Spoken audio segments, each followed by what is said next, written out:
નમસ્કાર ઉજાસ ટીવીમાં હું પંકજ આપનું સ્વાગત કરું છું. આજના તારીખ 11મી જુલાઈ અને શનિવારના અમેરિકાના મુખ્ય સમાચારની વાત કરીએ તો અમેરિકામાં ટ્રમ્પ સરકાર દ્વારા 20 વર્ષ બાદ વિઝાના નિયમોમાં બદલાવ કરવામાં આવી રહ્યો છે, જેમાં સ્પોન્સરશિપ વિઝાના નિયમોમાં બદલાવ કરવામાં આવ્યો છે, જેની સીધી અસર ગુજરાતીઓ ઉપર કેવી રીતે થશે તેની વિગતે વાત કરીશું. આ ઉપરાંતના સમાચારમાં જોઈએ તો ભારતની એક ગૂગલમાં કામ કરતી અને અમેરિકન સાથે પરણેલી દીકરીની હત્યા થઈ છે.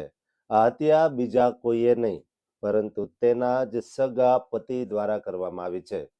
શા માટે ઘરેલું હિંસાનો ભોગ બની અને કેવી રીતે સરકારની કે તંત્રની મદદ લઈ શકાય તેની વાત કરીશું. ઉપરાંતના સમાચારમાં જોઈએ તો ન્યૂ જર્સીના સ્ટેટ બજેટ પર ગવર્નર દ્વારા સહી કરવામાં આવી છે, જેના કારણે હવે સિનિયર સિટીઝન્સને આટલા ડોલર મળવાના છે, જ્યારે ધનિકોને કયો ફટકો પડવાનો છે તેની વિગતે વાત કરીશું. તો ચાલો તમામ સમાચાર જોઈએ વિસ્તારથી. અમેરિકાની ધરતી પરથી ત્યાં આઈટી, એન્જિનિયરિંગ અને હેલ્થ કેર ક્ષેત્ર કાયદેસર નોકરી કરતા લાખો ભારતીય પ્રવાસીઓ અને ખાસ કરીને ગ્રીન કાર્ડની લાંબી લાઈનમાં ઉભેલા આપણા હજારો ગુજરાતીઓ માટે બહુ મોટા, ચોંકાવનારા અને કાનૂની લાલબત્તી સમાન સમાચાર સામે આવ્યા છે. આ સમાચારના લીધે એમ્પ્લોયમેન્ટ બેઝડ પ્રવાસીઓના ભવિષ્ય પર બહુ મોટો પ્રશ્ન ઊભો થયો છે.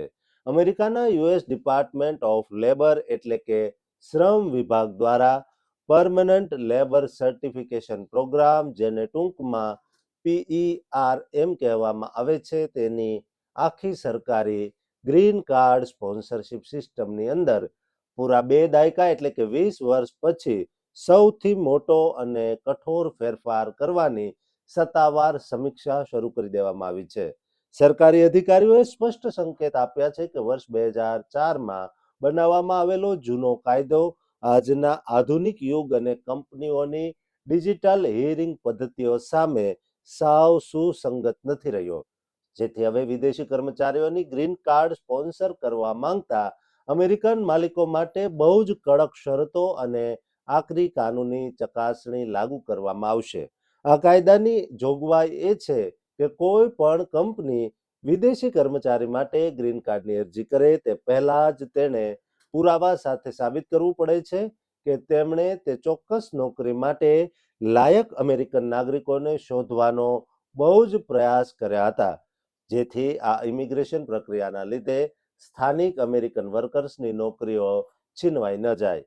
લેબર વિભાગ આ સિસ્ટમને એટલા માટે મોડર્નાઇઝ કરી રહ્યું છે કારણ કે 2004ના જૂના જમાનામાં ભરતી પ્રક્રિયા પરંપરાગત હતી, જ્યારે આજના સમયમાં ઓનલાઈન જોબ પ્લેટફોર્મ અને ડિજિટલ હિયરિંગ ટૂલ્સનો ઉપયોગ બહુ વધી ગયો છે.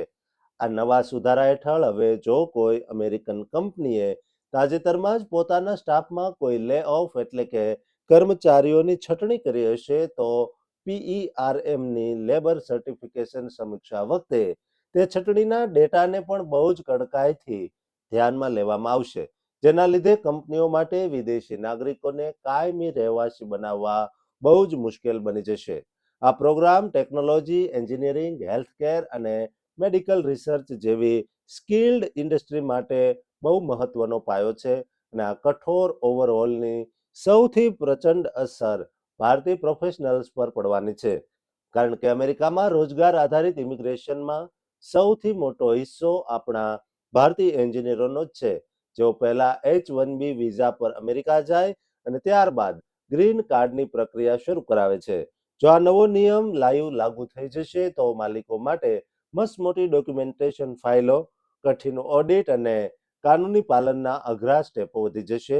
જો કે સુખદ સમાચાર એ છે કે આ પ્રસ્તાવિત સુધારાથી હાલના ગ્રીન કાર્ડ ધારકો કે જેમના કેસ પહેલેથી પ્રોસેસમાં છે તેમના સ્ટેટસ પર કોઈ જોખમ નથી, પરંતુ જુલાઈ 2026ના મહિનામાં ટ્રમ્પ એડમિનિસ્ટ્રેશન દ્વારા H-1B વિઝા અને ફોરેન વર્કર્સના વેતનના નિયમો બાદ કરાયેલો આ ત્રીજો પ્રચંડ પ્રહાર છે, જે અમેરિકામાં વસતા તમામ ટેક પ્રોફેશનલ્સ માટે બહુ મોટો કાનૂની વળાંક સાબિત થયો છે.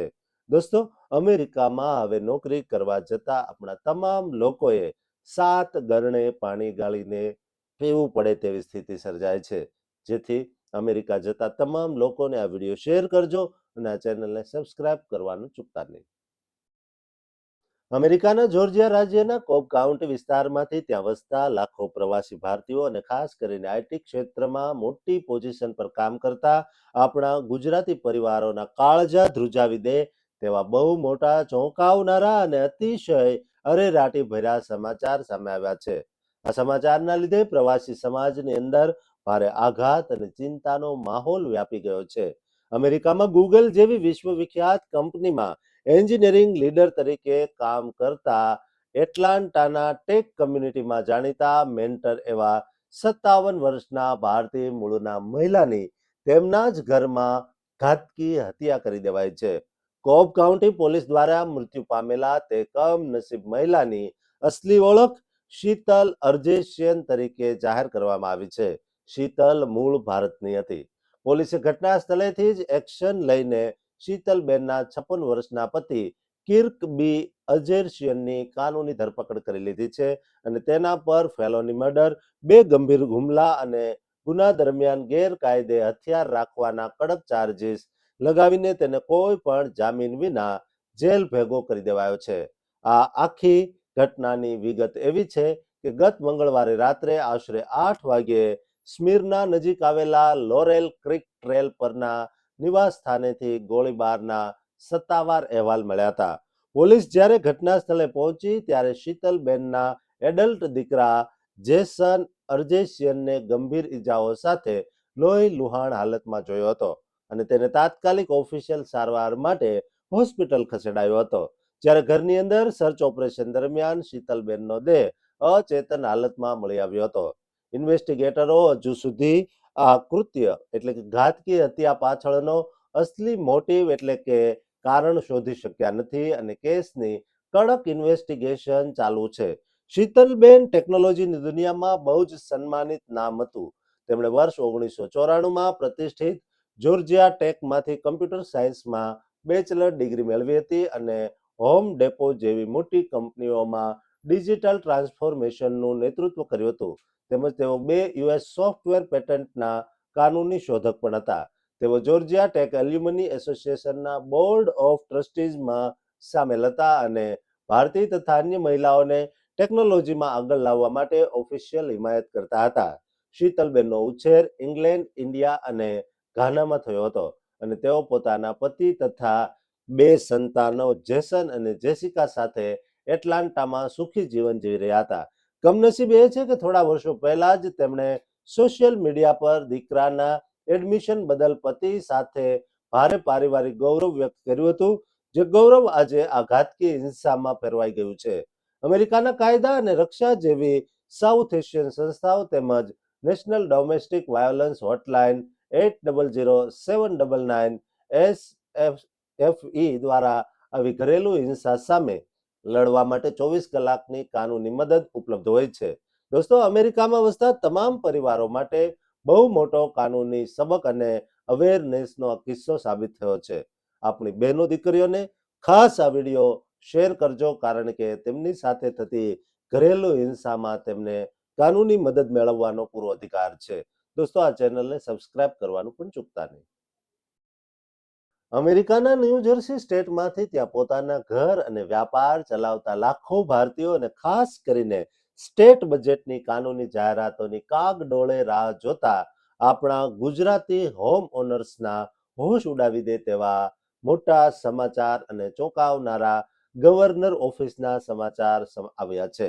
આ સમાચારના લીધે ટેક્સ પેયર્સની આર્થિક સુરક્ષા પર બહુ મોટો પ્રશ્ન ઊભો થયો છે. ન્યૂ જર્સીના નવા ગવર્નર મિકી શેરિલ દ્વારા ગત 30 જૂન 2026ના રોજ આખા રાજ્યના ઇતિહાસનું સૌથી મોટું અને પ્રચંડ એવું $60.7 બિલિયન એટલે કે આશરે $60.74 બિલિયન સત્તાવાર નાણાકીય વર્ષ 2027નું સ્ટેટ બજેટ મંજૂર કરીને તેના પર સહી કરી દેવામાં આવી છે. આ ઐતિહાસિક બજેટનું સૌથી મોટું સસ્પેન્સ એ છે કે આટલું તોતિંગ સ્પેન્ડિંગ હોવા છતાં સામાન્ય જનતા પર કોઈ પણ પ્રકારનો વ્યક્તિગત ટેક્સ વધારો કરવામાં આવ્યો નથી અને સરકારનું પૂરેપૂરું ફોકસ સામાન્ય લોકો માટે સસ્તું જીવન એટલે કે એફોર્ડેબિલિટી વધારવા, પ્રોપર્ટી ટેક્સમાં રેકોર્ડ બ્રેક મોટી રાહતો આપવા ઉચ્ચ શિક્ષણ અને નિવૃત્ત લોકોના સરકારી પેન્શન પર જ લાઈવ કેન્દ્રિત કરાયું છે. આખા બજેટના મુખ્ય હાઇલાઇટ્સની વાત કરીએ તો આ વર્ષનું કુલ સ્પેન્ડિંગ પાછળના વર્ષ કરતા આશરે 3.7% જેટલું પ્રચંડ વધારે છે, જેમાં સરકાર પાસે શરૂઆતમાં આશરે $7.7 બિલિયન સરપ્લસ એટલે કે વધારાનું ભંડોળ હતું, જે વર્ષના અંતે ઘટીને $6.5 બિલિયન આસપાસ રહેશે. જ્યારે સરકારની અસલી સ્ટ્રક્ચર ડેફિસિટ એટલે કે માળખાકીય ખાદ્યને અડધી કરવા માત્ર $1.3 બિલિયન સુધી મર્યાદિત કરી દેવાય છે. આ કાનૂની બજેટમાં રેકોર્ડ $4.1 બિલિયન થી વધુ રકમ માત્ર ને માત્ર પ્રોપર્ટી ટેક્સની રાહત પાછળ ફાળવવામાં આવી છે. આ ઉપરાંત K-12 સ્કૂલ એઇડ એટલે કે શાળા શિક્ષણના ફંડિંગમાં $12.4 બિલિયન ઐતિહાસિક વધારો કરાયો છે અને નિવૃત્ત કર્મચારીઓ માટે પૂરા $7.3 બિલિયન કુલ પેમેન્ટ ચૂકવવાની સત્તાવાર કાનૂની જાહેરાત કરાઈ છે. સાથે જ ગરીબ પરિવારો માટે ચાઇલ્ડ ટેક્સ ક્રેડિટમાં અસ્થાયી ધોરણે 25% વધારો કરાયો છે અને એનજે ટ્રાન્ઝિસ્ટની જાહેર સેવાઓમાં પણ ફંડિંગ વધારી દેવાયું છે.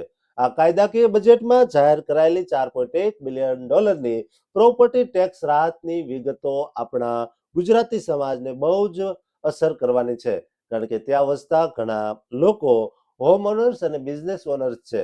બજેટના કાનૂની નિયમો મુજબ પ્રખ્યાત એન્કર પ્રોગ્રામ માટે $2.186 બિલિયન મંજૂર કરાયા છે, જે હોમ ઓનર્સ અને ભાડે રહેતા રેન્ટર્સ બંનેને ટેક્સમાં સીધી મોટી રાહત આપશે. પરંતુ કાનૂની સસ્પેન્સ એ છે કે સિનિયર બોનસ આ નાણાકીય વર્ષ પછી સત્તાવાર સાવ સમાપ્ત થઈ જશે. આ સિવાય સિનિયર્સ એટલે કે વડીલો માટેનો સૌથી લોકપ્રિય સ્ટે એન્ડ પ્રોગ્રામ પૂરા $756 મિલિયન ખર્ચવામાં આવશે, પરંતુ આ પ્રોગ્રામમાં બહુ જ કાનૂની મોટો ફેરફાર કરીને ગવર્નર સરકારે ધનિક લોકો માટેની આવક મર્યાદા જે પહેલા $5 લાખ હતી તેને બહુ જ મોટી ઘટાડીને માત્ર 2 લાખ અથવા કેટલાક રિપોર્ટ્સ મુજબ $2.5 લાખ સુધી સાવ સીમિત કરી દીધી છે. આ કાયદા હેઠળ હવે વિશેષ ટાયર્ડ બેનિફિટ એટલે કે 17 વાર લાભની વ્યવસ્થા લાગુ કરાય છે, જેમાં સિનિયર્સની વાર્ષિક આવક $1 લાખ કે તેનાથી ઓછી હશે અને મહત્તમ $6500 સુધીનો મોટો ટેક્સ બેનિફિટ મળશે. મિડલ આવક ધરાવતા લોકોને મધ્યમ બેનિફિટ મળશે, જ્યારે ઉપલી મર્યાદાવાળા લોકોને વધુમાં વધુ $4000 સુધીની કાનૂની રાહત મળશે. આ સુધારાનો અસલી ઉદ્દેશ્ય નીચલી અને મધ્યમ આવકના વડીલોને વધુ ફાયદો કરાવીને આ સરકારી પ્રોગ્રામને લાંબા સમય સુધી સસ્ટેનેબલ બનાવવાનો છે. આ સિવાય સિનિયર ફ્રીજ યોજના માટે $345 મિલિયન ફાળવાયા છે અને ચાલુ ગરમીના સમયમાં સામાન્ય પરિવારોને મદદ કરવા માટે વીજળીના બિલમાં વિશેષ યુટિલિટી બિલ ક્રેડિટ્સ રાહતના સમાચાર જાહેરાત કરાઈ છે. આ બજેટથી આપણા ગુજરાતી હોમ ઓનર્સને સ્ટે એન્જે અને એન્કર પ્રોગ્રામથી પ્રોપર્ટી ટેક્સમાં બહુ મોટી નાણાકીય બચત થવાની છે અને વ્યક્તિગત ટેક્સ ન વધવાના કારણે આપણા કોર્પોરેટ બિઝનેસ ઓનર્સને પણ મોટી રાહત મળશે. તેમજ સ્કૂલ ફંડિંગ અને ચાઇલ્ડ ટેક્સ ક્રેડિટના વધારાથી બાળકોના ઉછેરમાં પરિવારોને સીધો આર્થિક ફાયદો થશે, પરંતુ ઉચ્ચ આવક ધરાવતા ધનિક ગુજરાતી સિનિયર્સ માટે આવક મર્યાદા ઘટવાના કારણે મોટો ફટકો પડવાની ચેતવણી પણ આપવામાં આવી છે, જે મહિનામાં ન્યૂ જર્સીના તમામ કરદાતાઓ માટે બહુ મોટો આર્થિક વળાંક સાબિત થયો છે. દોસ્તો, અમેરિકાના ન્યૂ જર્સીમાં રહેતા તમામ ગુજરાતીઓને આ વિડીયો શેર કરજો અને આ ચેનલને સબસ્ક્રાઇબ કરવાનું ચૂકતા નહીં.